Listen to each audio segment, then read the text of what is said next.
मित्रांनो, मी तुमचं स्वागत करत आहे आमच्या एमपीएससी शॉर्टकट फंडा या चॅनलवरती।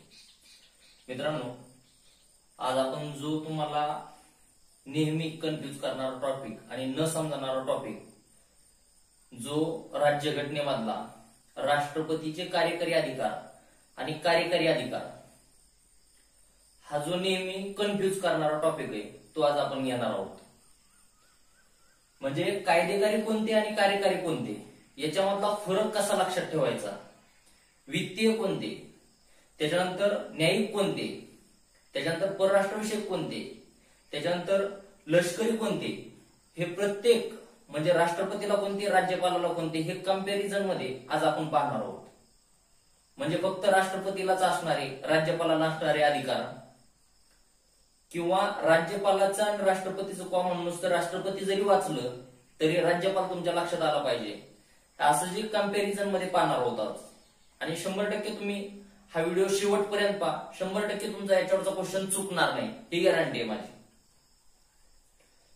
ओके, त्याच्यानंतर बघा, आपण आता बघू राष्ट्रपतीचा कायदेविषयक अधिकार कसे लक्षात ठेवायचे हे आधी बघू सोप्या माध्यमातून। म्हणजे तुम्ही जर तेवढं जरी केलं तरी त्याच्यानंतर तुम्हाला तो टॉपिक वाचायचा गरज नाही, तो चुकणार नाही याची मला पण गॅरंटी, 100% गॅरंटी।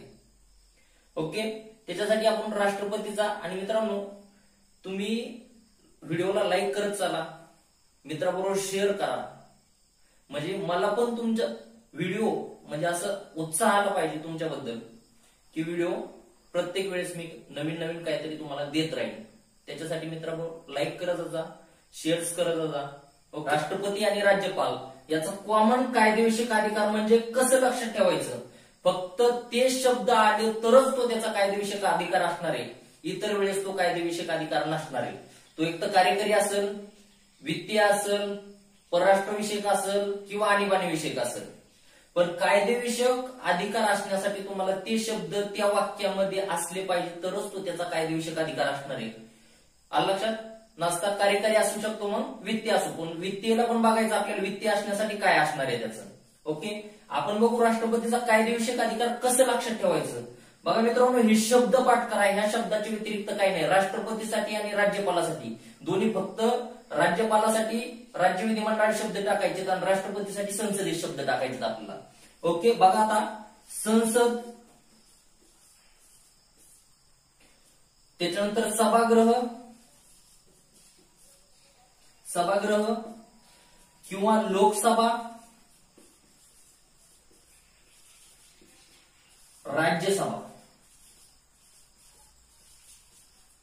हेच एवढे शब्द पाहिजेत।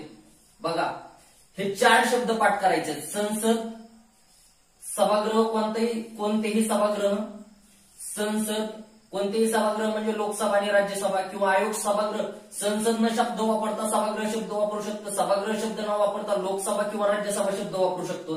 म्हणजे आपल्याला वाक्यात कोणते शब्द पाहिजे तर ऑर मध्ये एक तर संसद असला तरी हा कायदेविषयक अधिकार असणार आहे, त्याच्यानंतर सभागृह जरी असला तरी तो त्याचा कायदेविषयक अधिकार पाहिजे, लोकसभा आणि राज्यसभा हे 4 शब्द, जर सभागृह नसेल तर लोकसभा पाहिजे, लोकसभा नसेल तर राज्यसभा पाहिजे किंवा संसद, हे 4 शब्द त्या वाक्यामध्ये असेल तरच तो त्याचा कायदेविषयक अधिकार असणार आहे। अन्यथा त्याचा एक कार्यकारी असू शकतो, वित्तीय असू शकतो, आणीबाणीविषयक असू शकतो, म्हणजे कोणताही असू शकतो, न्यायिक असू शकतो। पण कायदेविषयक असण्यासाठी आपल्याला माहिती आहे, आपली भारताची सर्वोच्च कायदा करणारी कोण आहे, तर सर्वोच्च कायदा करणारी संस्था ही भारतासाठी संसद असते। आणि आपल्याला माहितीये राष्ट्रपती हा संसदेचा अविभाज्य भाग आहे। कलम 79, कलम 79 मध्ये 3 जण येतात, ध्यानात ठेवायचं। कलम 79, 3 जण, राष्ट्रपती, लोकसभा आणि राज्यसभा। आता हा कलम 79 मध्ये संसद कोणाला म्हणतो तर संसद कशाने मिळून बनली तर राष्ट्रपती, लोकसभा आणि राज्यसभा हे 3च घटक संसदेत येतात, 3च घटक संसदेत येतात। आणि आपल्याला माहिती आहे राष्ट्रपती हा संसदेचा सदस्य नसतो, पण तरी पण तो काय आहे, अविभाज्य भाग आहे। का अविभाज्य भाग? राष्ट्रपती तुम्हाला असं पण क्वेश्चन विचारू शकतो, राष्ट्रपती हा संसदेचा अविभाज्य भाग आहे, का अविभाज्य भाग आहे? जर संसदेने एखादं विधेयक जर पारित केलं तर त्याचं जोपर्यंत संसदेत असतं तोपर्यंत ते बिल असतं, विधेयक असतं, आणि ज्यावेळेस राष्ट्रपतीची सही होती त्यावेळेसच त्याचं कायद्यात रूपांतर होतं, अन्यथा कायद्यात रूपांतर होत नाही. म्हणून राष्ट्रपती हा संसदेचा अविभाज्य भाग आहे. जे संसदेने विधेयक पारित केलेले असते त्याच्यावर राष्ट्रपतीची सही झाल्याशिवाय ते कायद्यात रूपांतर होत नाही. ओके, म्हणून राष्ट्रपती हा संसदेचा अविभाज्य भाग आहे. ओके, आयोग विचारतं भरपूर वेळेस. आता आपण बघायला लागलो कार्यकारी मध्ये कायदेविषयक मध्ये फरक बघायला लागलो. तर कायदेविषयक कशी, हे 4 शब्द ध्यानात ठेवायचे. तेच राज्यपालासाठी काय टाकायचे, तर तुम्हाला राज्य विधिमंडळासाठी राज्यपालाचे कायदेविषयक अधिकार कोणते असणार आहेत. एक, राज्य विधिमंडळ, ध्यानात ठेवा, राज्य विधिमंडळ, विधानमंडळ, विधिमंडळ फक्त विधानसभा येते, आणि विधानमंडळामध्ये विधानसभा आणि विधान परिषद दोन्ही येतं, आणि राज्यपाल. ओके, विधिमंडळ म्हणलं तर फक्त असेंब्ली म्हणजे विधानसभा येते. मग विधानमंडळ, त्याच्यानंतर सभागृह, हा शब्द, गृह हा शब्द असणार आहे, किंवा विधानसभा आणि विधान परिषद, हे राज्यपालाचे, राज्य विधिमंडळ म्हणजे राज्यपालाचे कायदेविषयक जर अधिकार विचारले तर त्या स्टेटमेंटमध्ये हे 4 शब्द पाहिजेत. हे 4 शब्द असल्याशिवाय तो त्याचा कायदेविषयक अधिकार असणार नाही. ओके, तिथं फक्त कंपॅरिझन मध्ये तुमचा वेळ वाचायला लागला, अभ्यास करायची पद्धत आहे पॉलिटीची, की ह्या पद्धतीने गेला तर तुमचा वेळ वाचतो. आपल्याला माहिती आता जवळपास 80 दिवसावर आपला पेपर आलेला आहे, त्याच्यामुळे तुम्हाला कंपॅरिझन मध्ये म्हणजे वेळ वाचवायचा असेल तर कंपॅरिझन मध्ये जर तुम्ही राष्ट्रपतीचे कायदेविषयक अधिकार जर इकडे बघितले तर राज्य विधिमंडळात तिथंच तुम्हाला करून घ्यायला पाहिजे. फक्त शब्द चेंज करायचे, बाकी काही नाही करायचं. आता बघू कसे काय ते शब्द असल्याच्या नंतर ते कायदेविषयक अधिकार कसा असतो. आता बघा, संसदेचे अधिवेशन बोलावणे, स्थगित करणे.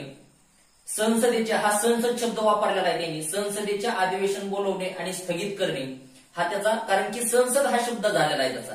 संसदेचे अधिवेशन कोण बोलवतो, तो राष्ट्रपती बोलवतो. ओके, मग अधिवेशन बोलवणे, स्थगित करणे, संसद हा शब्द आलेला आहे म्हणून त्याचा कायदेविषयक अधिकार झाला. त्याच्यानंतर राष्ट्रपती संयुक्त बैठक बोलवतो दोन्ही सभागृहाची. आता बघा, संयुक्त बैठक कोणाची असती, दोन्ही सभागृहाची,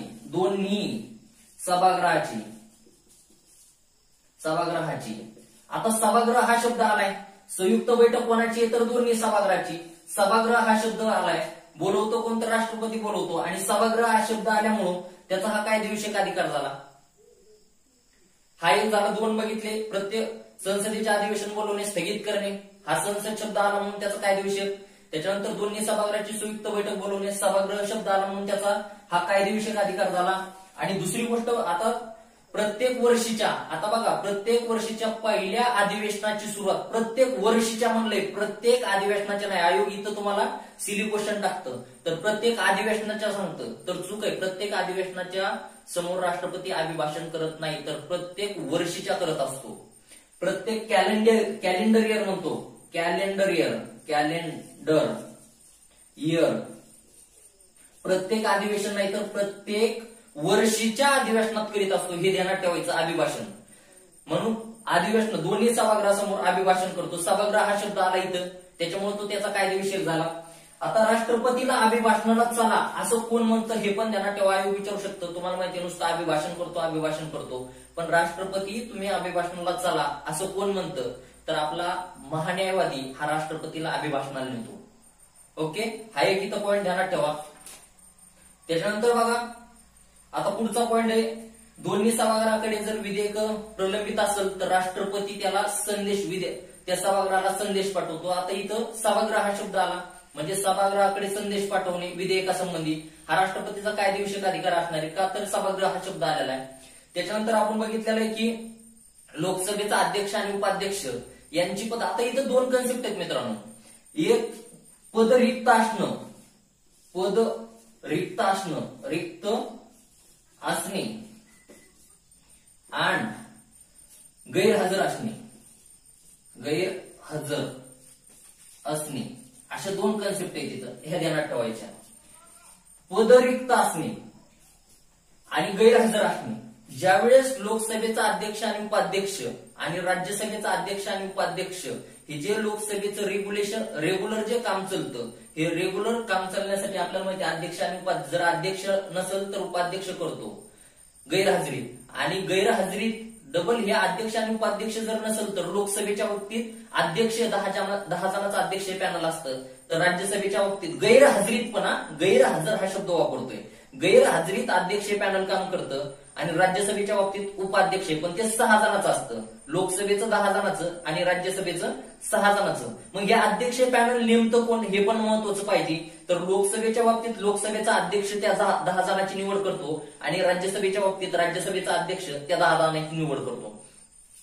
त्याच्यानंतर पद रिक्त जर असेल तर, आता पद जर लोकसभेचा अध्यक्ष आणि उपाध्यक्ष यांचं जर पदच रिक्त असेल तर राष्ट्रपती डायरेक्ट, बघा गैरहजर असेल तर अध्यक्ष पॅनल नसेल तर तिथं उपस्थित असणारे, ध्यानात ठेवा, लोकसभेच्या बाबतीत लोकसभा तिथं उपस्थित असणाऱ्या सदस्याची निवड करतो आणि राज्यसभेच्या बाबतीत राज्यसभा तिथं उपस्थित असणारे, जर अध्यक्ष पॅनल जर नसेल तर निवड करतं. तर पद रिक्त असेल तर डायरेक्ट राष्ट्रपतीच अध्यक्ष आणि उपाध्यक्षाची नेमणूक करतो कामकाज चालण्यासाठी, पद रिक्त असेल तर. तसंच संयुक्त बैठकीच पण लगेच तुम्ही इथे विचार करायला पाहिजे. जर संयुक्त बैठकीला आपल्याला माहितीये संयुक्त बैठकीचा अध्यक्षस्थान हा लोकसभेचा अध्यक्ष भूषवतो, संयुक्त बैठक बोलवतो दोन्ही सभागृहाचे राष्ट्रपती, तो त्याचा कायदेविषयक अधिकार आहे. दोन्ही सभागृहाचे संयुक्त बैठक बोलवतो राष्ट्रपती, त्याचा अध्यक्ष लोकसभेचा अध्यक्षस्थान भूषवतो. ते नसेल तर उपाध्यक्ष, गैरहजर किंवा रिक्त असेल तर. ते जर नसेल तर राज्यसभेचा उपाध्यक्ष, कारण की राज्यसभेचा अध्यक्ष भूषवत नाही. का भूषवत नाही तर तो त्या सभागृहाचा सदस्य नसतो म्हणून तो भूषवत नाही. तर डायरेक्ट उपाध्यक्ष, आणि उपाध्यक्ष बी जर नसेल राज्यसभेचा तर सभागृहात उपस्थित, सभागृहात म्हणते लोकसभेचा किंवा राज्यसभेचा नाही, तर सभागृहात उपस्थित असणाऱ्या सदस्याची एखाद्या निवड केलेली असते संयुक्त बैठकीसाठी. हे बघितलं पद रिक्त असणे आणि गैरहजर असणे याच्यातला फरक बघितलेला आहे, ध्यानात ठेवायचं. म्हणजे अध्यक्ष पॅनल कधी काम करतो आणि राष्ट्रपती कधी निवड करतो. रिक्त असेल तर राष्ट्रपती निवड करतो, गैरहजर असेल तर डायरेक्ट अध्यक्ष पॅनल जर नसेल तर मग उपस्थित असणाऱ्या एखाद्या सदस्याची निवड केली जाते. हे बघितलं. आता बघितलं लोकसभेत हे पद रिक्त असणार, कुठं लोकसभा हा शब्द वापरलाय, लोकसभेचा अध्यक्ष आणि उपाध्यक्षाचे पद रिक्त असेल तर, किंवा राज्यसभेच्या अध्यक्ष, राज्यसभा लोकसभा हा शब्द वापरलाय, त्याच्यामुळे तो त्याचा कायदेविषयक अधिकार झालेला आहे. ओके. त्याच्यानंतर आता हा एक बघा क्वेश्चन, खूप फिरकी क्वेश्चन आहे हा.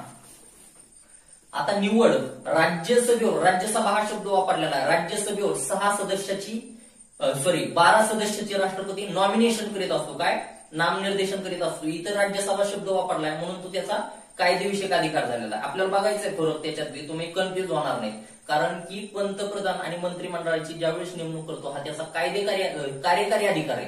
कारण की असा शब्दच मेन्शन केलं नाही, लोकसभेचा पंतप्रधानाची आणि मंत्रिमंडळाची नेमणूक करतो किंवा राज्यसभेच्या पंतप्रधानाची आणि मंत्रिमंडळाची नेमणूक करतो असा शब्द तिथं वापरलेला नाही, म्हणून तो त्याचा कार्यकारी अधिकार आहे. आणि आता डायरेक्ट इथं शब्द वापरलाय, राज्यसभेवर 12 सदस्याचे नॉमिनेशन करणे. राज्यसभा शब्द आला, मी तुम्हाला मागाशी 4 शब्द पाठ करायला सांगितलं, संसद, सभागृह, लोकसभा आणि राज्यसभा. हे जर वाक्यात शब्द असले तर 100% राष्ट्रपतीचा आणि राज्यपालाचा कायदेकारी अधिकार असतो. ओके. त्याच्यानंतर लोकसभेवर अँग्लो इंडियनची नेमणूक. आता लोकसभेवर लोकसभा शब्द वापरलाय, संसद नाही शब्द आहे. अँग्लो इंडियन कुठं नेमतो तर लोकसभेवर नेमतो, राज्यसभेवर नाही. आयोगाने आताच राज्यसभेवर एप्रिल 2019 क्वेश्चन टाकला होता. राज्यसभेवर 12 सदस्याची, लोकसभेवर नाही तर राज्यसभेवरच 12 सदस्यांचं नॉमिनेशन आहे. आता इथं लोकसभा आणि राज्यसभा शब्द वापरला, 12 सदस्य कुठं तर राज्यसभेवर आणि अँग्लो इंडियन कुठं तर लोकसभेवर. आता सगळ्यात महत्वाचं म्हणजे अँग्लो इंडियन आता आरक्षण वाढवण्याचं चालू होतं, म्हणजे 10 वर्षासाठी SC STचं लोकसभेवर आणि विधानसभेवर, कुठं लोकसभेवर आणि विधानसभेवर वाचतो. हा पण नवीन पॉईंट ऍड करा की आता 104वी घटना दुरुस्ती केली. 104व्या घटना दुरुस्तीने अँग्लो इंडियनचं लोकसभेवरचं जे नॉमिनेशन आहे ते रद्द केलंय आता. त्याच्यामुळे ध्यानात ठेवा त्याच्या संबंधी घटना दुरुस्त्या कोणत्या झालेल्या आरक्षण वाढवण्यासाठी. 8, 23, 45, 62, 79 आणि 95 आणि आता 104वी अशा एवढ्या 6 का 7 घटना दुरुस्त्या झालेल्या आहेत. 8, 23, 45, 62, 79 आणि 95 आणि 104 म्हणजे 7 घटना दुरुस्त्या झालेल्या आहेत. आणि त्याच्यापैकी आता फक्त SC STचं आरक्षण ठेवलेलं आपण, अँग्लो इंडियनचं रद्द केलं. मग पहिलं अँग्लो इंडियन कोण, फ्रँक अँथनी आणि NT बरो हे पहिले अँग्लो इंडियन होते. आता शेवटचे अँग्लो इंडियन कोणते हे ध्यानात ठेवा, जॉर्ज बेकर आणि रिचर्ड. जॉर्ज बेकर हे पश्चिम बंगालचे, तर रिचर्ड हे केरळचे. शेवटचे लोकसभेचे अँग्लो इंडियन, पहिले म्हणलं तर फ्रँक अँथनी आणि बोरो, आणि शेवटचे जर म्हणलं तर आपलं बघितलं आताच जॉर्ज बेकर आणि आपला रिचर्ड हे शेवटचे येतात.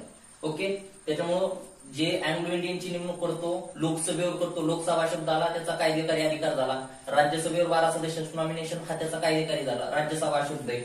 त्याच्यानंतर बघितलेलं आहे राष्ट्रपती ज्यावेळी संसद सदस्य, आता संसद सदस्य हा शब्द आला, संसद सदस्य कलम 101 नुसार हे अपात्र, 102 नुसार अपात्रता आहे आणि 103 नुसार राष्ट्रपती निर्णय देतो, राष्ट्रपतीकडे जातं. राष्ट्रपतीकडे संसद सदस्याचं अपात्रतेचं हे आरपी ऍक्ट आणि कलम 102 नुसार 103 नुसार राष्ट्रपती संसद सदस्याचं निवडणूक आयोगाच्या सल्ल्यानुसार संसद सदस्यत्व अपात्रतेबद्दल निर्णय देतो आणि निवडणूक आयोगाने दिलेला सल्ला राष्ट्रपतीवर बंधनकारक असतो. ओके, हा एक म्हणजे संसद शब्द वापरला, त्याच्यामुळे तो संसद सदस्याची अपात्रता हा त्याचा कायदेविषयक अधिकार झाला. त्याच्यानंतर बघितलेलं राष्ट्रपती काय करतो, विधेयकाबद्दल नकार अधिकार, राज्य विधेयकाबद्दल नकार अधिकार, आणि विधेयक कोणतं बी असेल, आता राज्य विधिमंडळाचा हा पण त्याचा कायदेकारीचा अधिकार झाला. आणि संसदेच्या विधेयकाबद्दल नकार अधिकार, संसद आणि राज्य विधिमंडळ हा शब्द आला. मी तुम्हाला सांगितलं की हा असे शब्द आले की 100% हे 4 शब्द पाठ करायचे, हे त्यांचे कायदेकारी अधिकार असतात. आपल्याला माहितीये कलम 111 नुसार तुम्हाला ह्याचा अधिकार दिलेला आहे, नकार अधिकार संसदेच्या विधेयकाबद्दल. आणि त्याच्यानंतर राज्य विधिमंडळाच्या विधेयकाबद्दल जर म्हणलं तर यांना ठेवायचं संसद आणि राज्य विधिमंडळ. जर तुम्हाला कलम करायचा असेल, संसदेचं पाठ करायचं आणि राज्य विधिमंडळाच्या काढायचं असेल तर संसदेच्या कलमात 89 ऍड करीत चाला, तर तुम्हाला राज्य विधिमंडळाचं कलम भेटतं. आता बघा, संसदेचं कलम 79, संसद कोणत्या कलमात दिली, संसद कलम 79 मध्ये दिली. आता राज्य विधिमंडळाचं कलम किती असणार आहे, तर त्याच्यात 89 ऍड करा, राज्य विधिमंडळ भेटून जातं. 9 9 18 हातचा आला 1, त्याच्यानंतर 8 आणि 1 9, 9 7 16. ओके, म्हणजे 168 कलम हे तुमचं राज्य विधिमंडळाचं असणार आहे. आलं लक्षात. त्याच्यामुळं प्रत्येक संसदेच्या कलमात जर 89 ऍड केली तर तुम्हाला पुढचं राज्य विधिमंडळाचं कलम भेटून जातं. हे एक ट्रिक इथं लक्षात ठेवा. ओके, त्याच्यानंतर हे कायदेकारी तो सुद्धा त्याचा कायदेकारी, राज्य विधिमंडळाचं विधेयक असो किंवा मग संसदेचं विधेयक असो, हा त्याचा कायदेकारी अधिकार झाला, कारण की संसद आणि राज्य विधिमंडळ हा शब्द वापरलेला आहे. त्याच्यानंतर राष्ट्रपतीचा अध्यादेश काढण्याचा अधिकार, हा सगळ्यात महत्वाचं. राष्ट्रपती कलम 123 राष्ट्रपती अध्यादेश काढतो. राष्ट्रपती अध्यादेश कधी काढतो हा एक म्हणजे इथं कन्फ्युज करण्याजोगा पॉईंट आहे. ज्यावेळेस संसदेचं एक सभागृह म्हणजे लोकसभा, एक सभागृह म्हणजे लोकसभा किंवा दोन्ही सभागृह अधिवेशनात नसेल, एक तरी किंवा दोन्हीही, जरी एक असलं आणि दुसरं नसलं तरी पण राष्ट्रपती अध्यादेश काढतो, कारण की त्या अध्यादेशाला संसदेच्या दोन्ही सभागृहाची मान्यता आवश्यक असते. आणि राष्ट्रपतीचा जर असा आयोगाने क्वेश्चन विचारला सर्वात महत्वाचा अधिकार कोणता, तर अध्यादेश काढणे हा राष्ट्रपतीचा सर्वात महत्वाचा अधिकार असतो. आणि राष्ट्रपती अशाच विधीवर अध्यादेश काढतो. अध्यादेश काढणे म्हणजे काय, तर संसदेला एखाद्या विषयावर कायदा करायला लावणे म्हणजे अध्यादेश काढणे. आलं लक्षात, महत्वाचा विषय असतो. त्याच्यामुळं राष्ट्रपतीचा अध्यादेश काढणे आलं लक्षात. कोणताही एक सभागृह शब्द वापरला, एक सभागृह किंवा लोकसभा किंवा राज्यसभा हा शब्द वापरल्यामुळे त्याचा कायदेविषयक अधिकार झाला. आणि तो त्याचा समांतर नसून समविस्ताराचा, मी शब्द काय वापरतो हे ध्यानात ठेवा, क्वालिटी ही शब्दावर आहे. आताच मी सांगतोय हे शब्द कशामुळे सांगतोय, तर तुम्हाला जास्त वाचायची गरजच नसती पडली. ओके, तर का, तर हे शब्दावर खेळ आहे सगळा. तर समांतर नसून समविस्ताराचा असतो, कारण की आपले 2 प्रकारचे कायदे असतात, एक तात्पुरते आणि कायमस्वरूपी. जो राष्ट्रपतीने अध्यादेश काढलेला असतो हा तुमचा तात्पुरता कायदा असतो. आलं लक्षात. आणि संसदेने जो केलेला कायदा असतो तो कसा असतो, तुमचा कायमस्वरूपी कायदा असतो. ओके, आता कलम 240 राष्ट्रपती सुशासन करण्याचे नियम, म्हणजे तुमची अंदमान निकोबार, त्याच्यानंतर आपलं हे असेल दमनदीव, पुदुच्चेरी, लक्षद्वीप आणि चंदीगड आणि दिल्ली येत नाहीत, आणि पुदुच्चेरी पण येत नाही याच्यात. पण पुदुच्चेरी येते कधी येते, तर ज्यावेळेस पुदुच्चेरीची विधानसभा विसर्जित झालेली असते. आपल्याला माहिती आहे विधानसभा 3च झालाय आता नवीन ऍड झालं, 3च केंद्रशासित प्रदेशाला विधानसभा आहे, एक दिल्ली, एक पुदुच्चेरी आणि आता सध्या लेटेस्ट जम्मू काश्मीर. लडाखला नाही, फक्त जम्मू काश्मीरला आहे, आणि ती विधानसभा आहे, फक्त विधान परिषद नाही. म्हणून सध्या किती केंद्रशासित प्रदेशाला विधानसभा असा जर क्वेश्चन आला तर 3 केंद्रशासित प्रदेशाला विधानसभा आहे, एक जम्मू काश्मीर, एक दिल्ली आणि पुदुच्चेरी. आणि दिल्ली आणि चंदीगडच्या बाबतीत राज्यपालाला सुशासनाचे अधिकार नाहीत. फक्त पुदुच्चेरीच्या बाकीचे हे 4 केंद्रशासित प्रदेश आणि पुदुच्चेरी, ती बी पुदुच्चेरीची विधानसभा बरखास्त झाली. तर कलम 240 मध्ये ABCD दिलेले ते पण पाठ करा. ए म्हणजे अंदमान निकोबार, बी म्हणजे लक्षद्वीप, सी म्हणजे दादरा नगर हवेली, डी म्हणजे दमन दीव आणि ई म्हणजे पुदुच्चेरी. हे कलम 200 तुम्हाला जोड्या लावून विचारू शकते. ABCD आणि ए म्हणजे अंदमान निकोबार, बी म्हणजे लक्षद्वीप, सी म्हणजे तुमचं दादरा नगर हवेली, डी म्हणजे दमन दीव आणि ई म्हणजे पुदुच्चेरी असं दिलेलं आहे. हा सुद्धा त्याचा कायदेविषयक अधिकार आहे.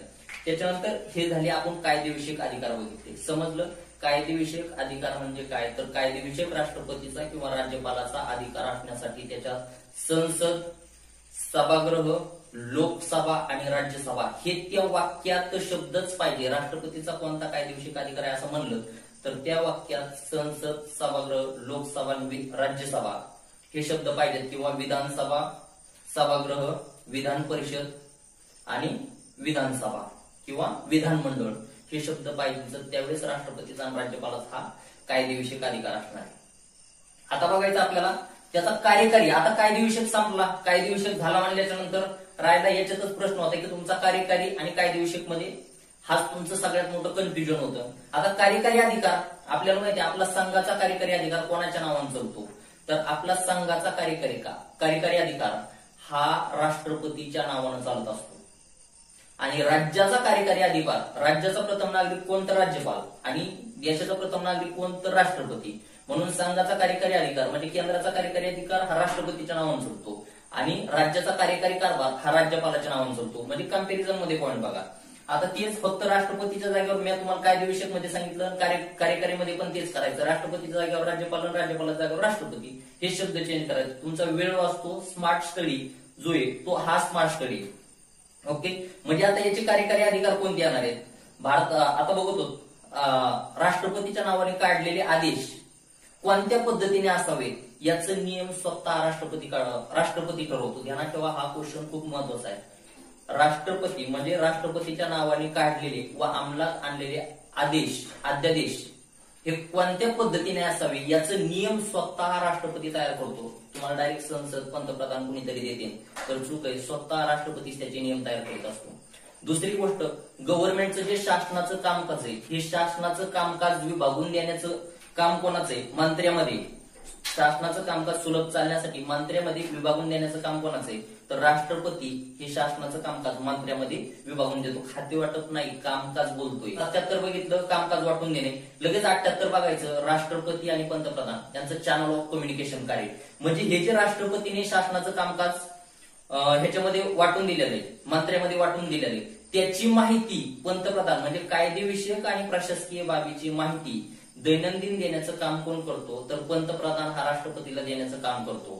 3 असते चॅनल ऑफ कम्युनिकेशन मध्ये 3 तरतुदी असतात. एक तर पंतप्रधानांनी राष्ट्रपतीला कायदेविषयक आणि प्रशासकीय बाबीचं कामकाज कळवणे हे एक आहे. जर कळवलं नाही तर राष्ट्रपती स्वतः पंतप्रधानाला माहिती मागून घेऊ शकतो कायदेविषयक आणि प्रशासनाची. आणि तिसरी तरतूद, जर एखाद्या मंत्र्याने निर्णय घेतलेला असेल आणि तो मंत्रिमंडळाच्या विचारार्थ ठेवलेला नसेल तर राष्ट्रपती पंतप्रधानांना सांगून तो निर्णय मंत्रिमंडळाच्या विचारार्थ राखून ठेवू शकतात. म्हणजे चॅनल ऑफ कम्युनिकेशन, मंत्र्यामध्ये कामकाजाची विभागणी हा त्याचा कार्यकारी अधिकार झाला.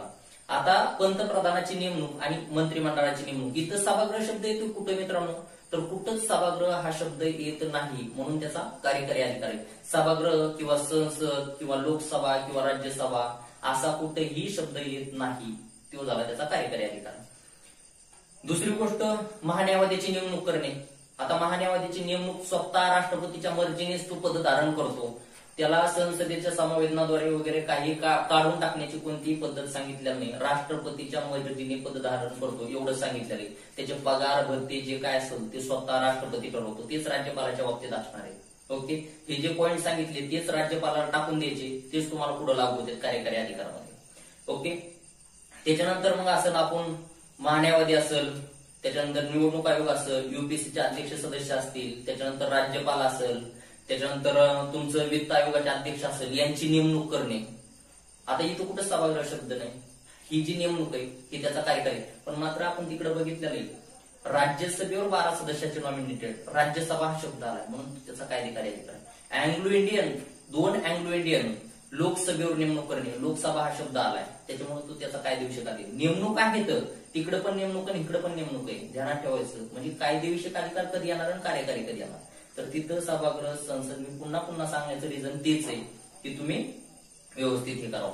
ओके, त्याच्यानंतर आपण बघतो हे एससी एसटी जे घटनात्मक आयोग असते, घटनात्मक कशाला म्हणतो आपण, जे संविधानामध्ये म्हणजे जे कलमामध्ये संविधानाच्या कलमामध्ये नमूद केलेलं असतं त्याला आपण घटनात्मक अधिकार म्हणतो. काय म्हणतो? घटनात्मक अधिकार म्हणतो. आणि कायदेकारी कोणाला म्हणतो? जे संसदेने कायदे करून केलेले असते त्याला कायदेकारी म्हणतो आपण.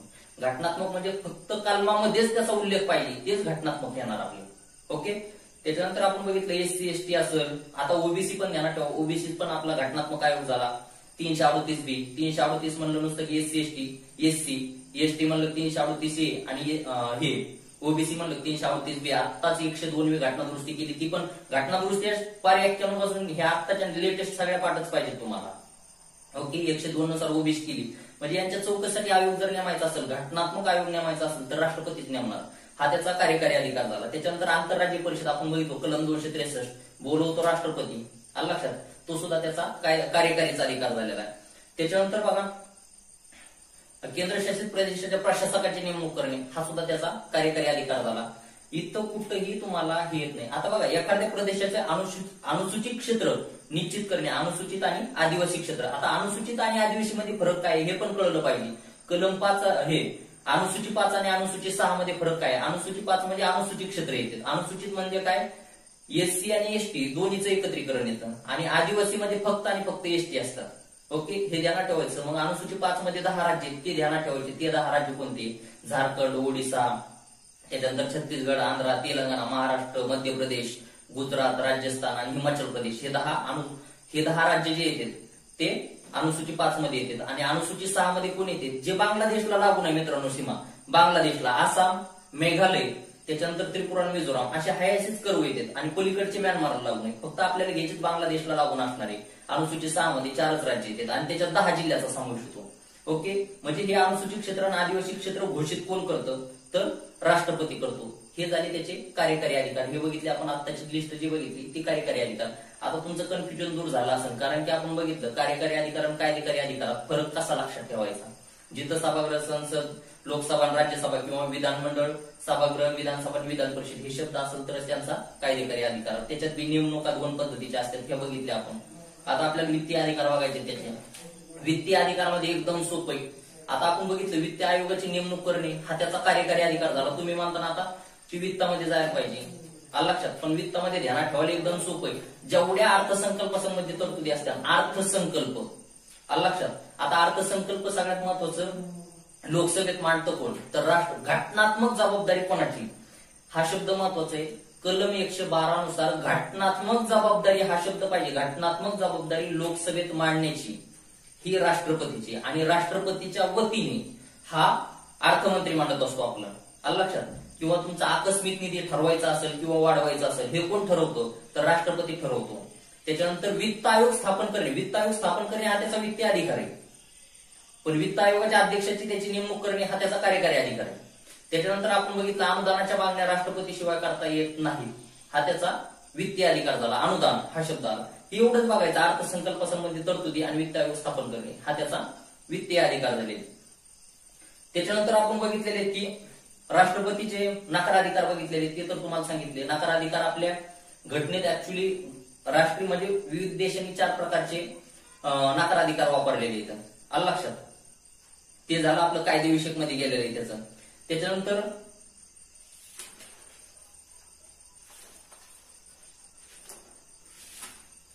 त्याचे न्यायिक अधिकार कोणते?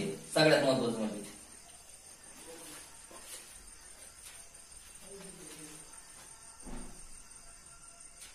आता त्याचे न्यायिक अधिकार कोणते? आता सगळ्यात महत्वाचं न्यायिक अधिकार ध्यानात कसे ठेवायचं?